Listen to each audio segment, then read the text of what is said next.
Mesdames, Messieurs, bonjour. Très heureux de vous retrouver pour ce nouveau JT Cultures et Marchés enregistré ici, bien sûr, en direct du Salon de l'Agriculture à la Porte de Versailles à Paris. Arthur Portier, bonjour. Vous êtes consultant chez Agritel. Bonjour. Alors, Arthur Portier, c'est vrai que l'actualité, bien sûr, et malheureusement, c'est le coronavirus. Quel est l'impact sur les marchés ? Alors c'est vrai que le coronavirus a une importance majeure en ce moment. Il s'avère que le bilan humain déjà est lourd, il faut quand même le rappeler. Ensuite, sur les marchés, ça a des incidences puisque les opérateurs financiers redoutent un ralentissement de la croissance mondiale. Et qui dit ralentissement de la croissance mondiale en Chine, dit moins de flux. Aujourd'hui, l'impact sur le plus important, ça va être sur les marchés boursiers. On l'a vu ces derniers jours. Et ensuite, on va avoir les cours des oléagineux et notamment le colza.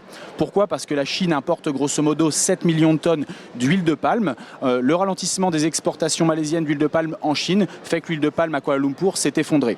L'huile de palme s'effondre, le soja s'effondre également puisque les Américains ne peuvent plus exporter de soja ou très peu vers la Chine et automatiquement ça va avoir une incidence majeure sur les cours du colza et donc sur nos exploitations agricoles pour nous producteurs de colza. Cette semaine on a déjà perdu lors de la première séance 7 € la tonne, ce qui est énorme pour une séance.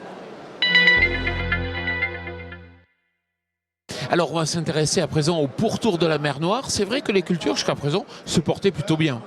Oui, tout à fait. En Russie, déjà, on a une augmentation des surfaces cette année de blé. Donc, c'est déjà une chose notable. Et aujourd'hui, il s'avère que le mercure est relativement positif, ou en tout cas au-dessus des normales de saison. Donc, aujourd'hui, on a des cultures qui se développent bien, qui talent bien. Et le fait qu'il n'y ait pas de couverture neigeuse inquiète quand même un petit peu les opérateurs, puisque ce que craignent, encore une fois, les Russes, c'est tout simplement d'avoir des gelées tardives, c'est-à-dire des gelées fin février, début mars. Aujourd'hui, on peut dire que les conditions de culture sont quasiment optimale. On va arriver aux alentours de plus de 80 millions de tonnes en blé aujourd'hui si jamais ça va au bout. Maintenant, rien n'est joué quand même. On est qu'à la mi-février et on sait que c'est encore long jusque la moisson par les gelées au mois de mars ou un temps sec qui peut arriver au mois de juin. Restons toujours en Russie, on va essayer de comprendre quel est l'impact des conditions climatiques, mais surtout du réchauffement climatique, avec un effet de bascule, culture d'hiver, culture de printemps. Tout à fait. Alors c'est vrai qu'avant, on regardait énormément ce qui se passe à Chicago. Et maintenant, de plus en plus, on a décalé le curseur sur la mer Noire.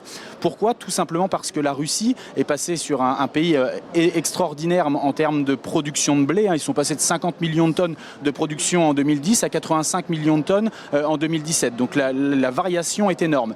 Et comment on peut l'expliquer ? Tout simplement, ce que craignaient les Russes, comme je vous l'ai dit, c'est d'avoir des gelées tardives. Il s'avère que le réchauffement climatique fait qu'ils n'ont plus de température très fraîche au mois de mars et de ce fait, il y a un basculement entre les surfaces de blé d'hiver et les surfaces de blé de printemps. Dans les années 2000, on comptait grosso modo 60% de surface de blé de printemps et 40% de surface de blé d'hiver. Le fait qu'ils ne craignent plus encore une fois ces coups de froid, ils ont basculé avec 60% de blé d'hiver et 40% de blé de printemps. Je vous ne fais pas le schéma. Lorsque vous avez en blé d'hiver 35 quintaux et en blé de printemps 15 quintaux, automatiquement ça conduit à une augmentation nette de la production sur cette région du monde. 20%, c'est le chiffre clé de la semaine.